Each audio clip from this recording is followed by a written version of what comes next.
Do you think we are in a buyer's market in the seller's market? I gave it away a little bit, but what do you guys think? Sellers. Richard, you already know we're in the seller's market. Um, a lot of people don't know that though. A lot of people are like, prices have stalled out. They think prices are going down because of the economy or they're waiting for whatever. We are moving towards a more balanced market where we would just call it a neutral market, but anything less than 5 months in inventory is actually considered a seller's market. And you guys will see just how little inventory there is in the DC metropolitan area, just a few slides. So the Middle Atlantic region is where our MLS is. So we are located in the DC, Maryland, Virginia metropolitan area, but we also work in the Baltimore metropolitan area too. It's almost like the DC Baltimore bridge, but DC metropolitan area is different from Washington, DC, and Baltimore metropolitan areas are very different. And you'll even see that here on this map. We have Baltimore is different from DC. We're very close, but it's two completely different metros. That's where we mostly work in this region, but our MLS services the greater Mid-Atlantic area. So in the Mid-Atlantic overall, you'll see closed sales are up 8% year over year. Sold prices are up 5% year over year. Days on market is up by 3 days to just 22 days on the market on average, and that's the entire Mid-Atlantic region. Pending sales have fallen by 5.2%. New listings have fallen by 3%. Overall, active listings are up by 15%, which is great. But our months of supply in the entire Mid-Atlantic region is only 1.67 months, which is more inventory than last year. But 1.67 months of supply is very much a seller's market. The things that stop homes from selling is condition and price. If you're at the right price with a nice property, you're going to sell. If you have an overpriced property, that's going to sit on the market. And if your property is in bad condition, that's going to sit on the market a little longer. But typically, if you're nice property with the right price, which is what's the most important, you're going to sell and you're going to sell fast. And then showings overall this time versus last time year is down 6.5%. Moving on to Washington, D.C. Metro. That includes some parts of Virginia, some parts of Maryland, and D.C. Overall, closed sales are up 10%. Median sold price is up 4.4%. Days on market is up 3 days. New pending sales are slightly down. New listings slightly down. But overall, active listings is up 22%. Woo woo. More supply on the market, which leaves us with 1.45 months of supply, which is still barely anything. It's barely enough. Very much a seller's market. Let me ask you, with the what is going on now, the firings, and because there is a lot of federal workers in DC, is that going to affect the market? I'm sure there's going to be a lot of movement. There's going to be people coming in, people going out. But the DC, Maryland, Virginia area has always been very transitional with military, government, a lot of big businesses here. I definitely anticipate to see some movement in the market. I anticipate some people needing to make changes with their real estate, whether it's buying, whether it's selling, whether it's renting. I do expect more transactions to be occurring due to these major political shifts that are happening. I don't see prices going down. That's what I don't see. But I definitely see more people needing to transact. And then overall showings are down 6.5%. So that's for the whole DC metro area. Going into DC specifically, DC's market has actually been slowing down for the last at least 3 years. Since COVID, there's been a slightly move away from DC. This is one of the very few markets in our area where you see the price going down. The price has gone down 8% in the last year, whereas the median sold price is 552. A lot of that is due to most of the activity in DC is happening in Southeast, Southwest, Northeast, just the less expensive markets overall. Those $1 million houses are not, there's just not as many of those listings on the market, and they do take longer to sell. So that's a big factor for this median sold price. It's not the average, this is just the middle number of what is selling for the month of January 2024 versus January 2025. Median days on market is at 43 days. The number of closed sales in DC is up 28%, which is a big shift. Almost 30% more transactions happening. But again, the median price has gone down. It's not saying it's the average. And again, DC is another real estate so hyper local that Southeast is different from Northeast. One block is different from another block. So if you are transacting in DC, it's very important that you understand the intricacies of your specific area. The new pending sales is up 5.9%. New listings is down for this month, but active listings overall is up 23%. So I think some of that closed sales has contributed to more inventory on the market as well. But yeah, months of supply is at 3.9%. That is going to be one of the highest numbers we see, if not the highest number we see during tonight's presentation. But 3.9 months of inventory is getting towards that more neutral market, where there's more room for negotiation in a more neutral market. Showings are up 4% year over year with 11,000 showings for January. Moving into the other areas of the metro, Anne Arundel County, it's technically the Baltimore metro, but closed sales is up 9.1%. Median sold price is up 1.5%. Very moderate growth.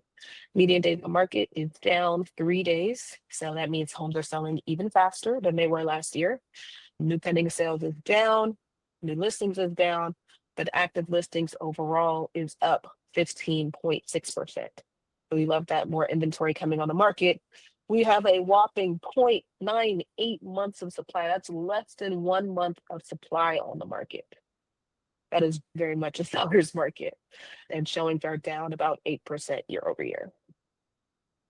Moving on to Prince George's County. That's where I grew up.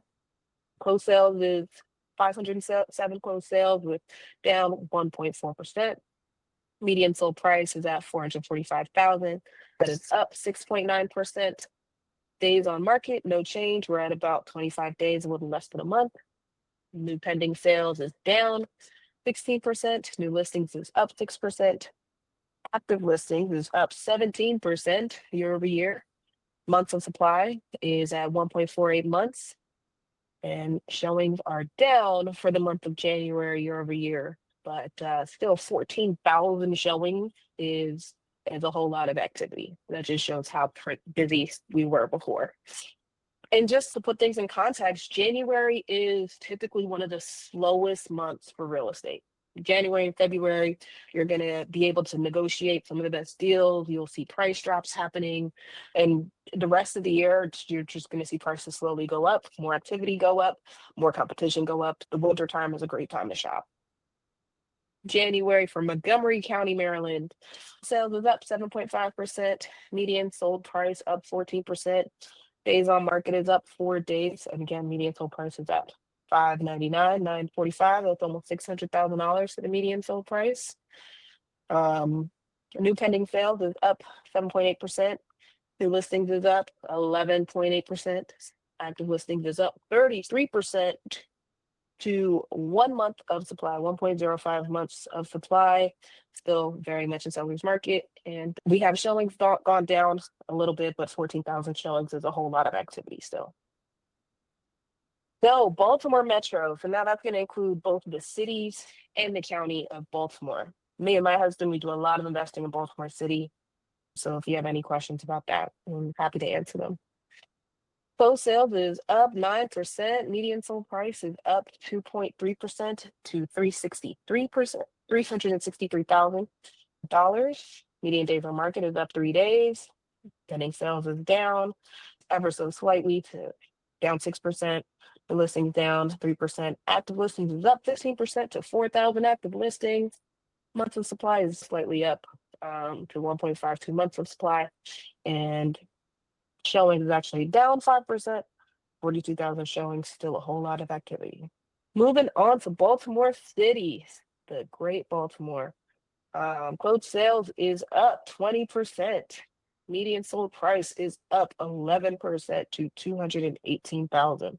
I do want to just note we have seen close to double digit appreciation for the last couple of years in Baltimore. It's on the higher side, 8-9%. This is just for the month of January year over year, and this is talking about 11% increase. So Baltimore has been a great place to invest. Number one, because it's affordable. Number two, because it's affordable. And number three, because it's affordable. Because that is why we invest in Baltimore. And we're getting great appreciation in the city. But Median how do you determine what area to invest in Baltimore? Because you hear all these things about the neighborhoods. Um, Yeah, so we being actually spend time out there. Nothing beats spending time in the city, getting to know the city, getting to know the local representatives, your neighbors, talking to people. But honestly, if you go to visit a property in Baltimore, just spend a couple minutes outside and see what it's like. And you'll get a vibe for the area. Of course, we check things like crime statistics and schools in the neighborhood, those types of things. But yeah, nothing beats actually spending time out there. And you got to do your research, of course. So when we are looking at a property to purchase, we're doing our research, and thankfully we've just started spending a lot more time out there. But we typically invest in areas we already have properties in, but there's a lot of great areas coming back to Baltimore, and Baltimore actually needs investment to improve. So I highly encourage people to get into Baltimore. While it's inexpensive, there was a time when DC was just as inexpensive, and now look at the city. It's a totally different city in terms of price point, and gentrification has taken over. So any other questions on Baltimore?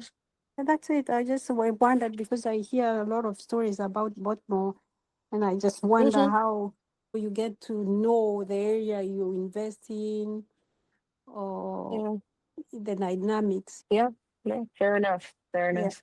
yeah, There's crime everywhere at the yeah. end of the day. Even But DC, Baltimore there's definitely plenty of has, it. Yeah, exactly. There's plenty of crime in DC, but it's 3, 4, 5 times the price. So yeah, yeah.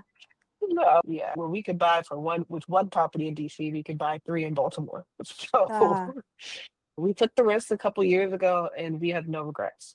yeah. But yeah, it definitely depends on your risk tolerance. And there's very nice areas to invest in Baltimore as well. So Baltimore is very much a great place to buy rental property, Mm-hmm. because you can get properties for decent prices and get good cash flow on them at the same time. And But yeah, is we it can look at hard? deals. We actually have a couple deals available now if you want to take a look at them. Yeah. So if you need to sell, it's all about being priced right. If you're trying to sell a very expensive property, it Mm-hmm. better be in a very good neighborhood. But we're selling renovated properties for 200,000, 250. Okay. That's just super affordable for an average person. And people are able to pay comparable costs to renting when purchasing homes at that value. Every situation is different, but it's very much about pricing the property right and buying it right up front too, because that's where you win on your investment. Buying it for a low enough price where you have that equity that if you do need to sell it, you can sell it for a price that's going to move quickly, Mm-hmm. if you don't have time to wait. Yeah. Uh, Mm. so yeah. Okay. But median days on market, we're up 8 days. The average days on market is 35 days. That's not that long in the grand scheme of things. But the more expensive properties, they do sit on the market a little while longer. Um, Pending sales is down 2%, and listings are down overall, but active listing is up 9% overall. And here we have 2.76 months of supply. So still a seller's market, but a lot more supply than we have in other areas of Maryland and DC, or Maryland and Virginia, I should say. And then showings is up 6.5%. So we have 12,000 showings in Baltimore City. That's still a whole lot of activity, and it's increasing. So it's great. And it's only January. So closed sales for Baltimore County, we are up 6.6% for closed sales, up 4.9% for median sold price, 341,000. Median days on market is 20 days on the market, which is up 4 days. New pending sales is down 7.9%. New listings is up 1.7%. Total active listings, only 897 listings for the entire county, and that is up 26% from last year. A slight increase of months of supply, and showings are down for the month of January year over year. So only 11,000 showings. It's down 8.9%, but that's still a decent amount of showings. And then Southern Maryland, another great place to buy a home. It's a lot more affordable than some other areas in Maryland, and you get much larger houses. But everywhere the price is going up, you still see median prices up 3.8%. Home sales is up 0.7%. Median days on market is down one day. That means there's more people buying faster. 20 down one day. It's 25 days. New listings is down. But active listings is at 648 listings for the entire Southern Maryland counties, and that's up 22%. Months of supply is at 1.56 a month of supply, with a total of 5,701. That's down 18%. So lower January than we had last year significantly, but prices are still going up. Days in market is going down, so that's still and months of supply is still pretty low. That tells me that it's still very healthy activity in that market. But I added Virginia this month. For Virginia, closed sales are down 0.9%. This is North Central Virginia, so a little bit further than the DC Metro. Median sold price is at 475. Days on market, 23 days. That's down 2 days. We have pending sales are down for January. New listings are down for January. But overall, active listings are up 23%.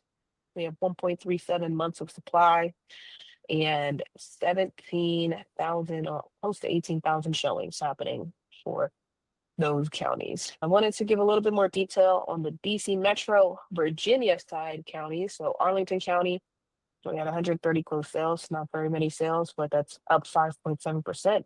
Median sold price is at 607,000. Days on market, 29 days on the market. Median new pending sales down 13%, new listings down 3%. Active listings is overall up 22% to 245 listings for the entire Arlington County, which is not very much at all. And 1.34 months of supply with 3,000 showings. Very low number of showings, but that's mostly because of how expensive this county is.